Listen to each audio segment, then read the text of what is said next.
اعوذ باللہ من الشیطان الرجیم بسم اللہ الرحمن الرحیم السلام علیکم ورحمۃ اللہ وبرکاتہ۔ میں آپ سب کو خوش آمدید کہتی ہوں اپنے اس یوٹیوب چینل پر۔ آج ہمارے سبق کا عنوان ہے تجوید الحروف اور مخارج۔ آج کی کلاس میں ہم تجوید الحروف اور مخارج کے بارے میں جانیں گے۔ انشاءاللہ یہ ویڈیو آپ سب کے لیے بہت ہی زیادہ فائدہ مند ہونے والی ہے، تو اس ویڈیو کو آخر تک ضرور دیکھیں۔ تو آئیے آج کا سبق شروع کرتے ہیں۔ تجوید الحروف۔ تجوید الحروف کے بنیادی طور پر دو جز ہیں۔ نمبر 1 مخارج الحروف اور نمبر 2 صفات الحروف۔ ملا علی قاری رحمہ اللہ اس کو کچھ اس طرح سمجھاتے ہیں کہ حروف کے مخارج ترازو کی طرح ہیں، جس کے ذریعے حرف کی ماہیت اور مقدار معلوم ہوتی ہے، اور صفت کسوٹی اور پرکھنے والے ایک معیار کی طرح ہوتی ہے، جس سے حرف کی حالت اور کیفیت پہچانی جاتی ہے۔ اگر مخرج اور صفت دونوں چیزیں نہ ہوتی تو ہمارا کلام بھی چوپایوں کی آوازوں کی طرح ہو جاتا، جن کا مخرج ایک ہی ہے۔ مخارج۔ مخارج مخرج کی جمع ہے۔ اس کے معنی ہیں نکلنے کی جگہ۔ مجودین کی اصطلاح میں حلق اور منہ کے جس حصے سے کوئی حرف نکلتا ہے وہ مخرج کہلاتا ہے۔ مخرج کی دو اقسام ہیں۔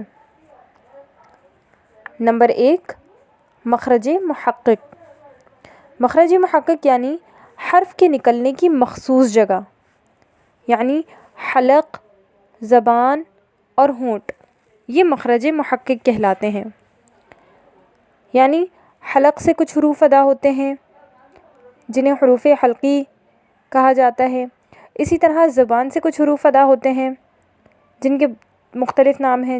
چند حروفوں کو حروف شجریہ، کئی حروفوں کو حروف لہاتیہ اور کئی حروفوں کو حروف لسفیہ، صفیریہ کے نام سے بھی جانا جاتا ہے۔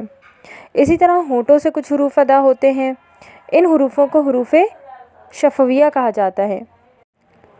تو یہ تمام حروف مخرج محقق کہلاتے ہیں۔ مخرج کی دوسری قسم ہے مخرج مقدر۔ مخرج مقدر وہ مخرج کہ حلق، زبان اور ہونٹوں کے اجزاء میں سے کوئی جز نہ ہو، یعنی نہ تو وہ حلق سے ادا ہونے والے حروف ہوں، نہ زبان سے اور نہ ہی ہونٹوں سے، جیسے خیشوم، ناک کی نرم ہڈی، اور اگر ہو تو جز مخصوص نہ ہو، جیسے جوف دہن، یعنی منہ کے اندر کا خالی حصہ۔ اس کو کچھ اس طرح سمجھ لیں۔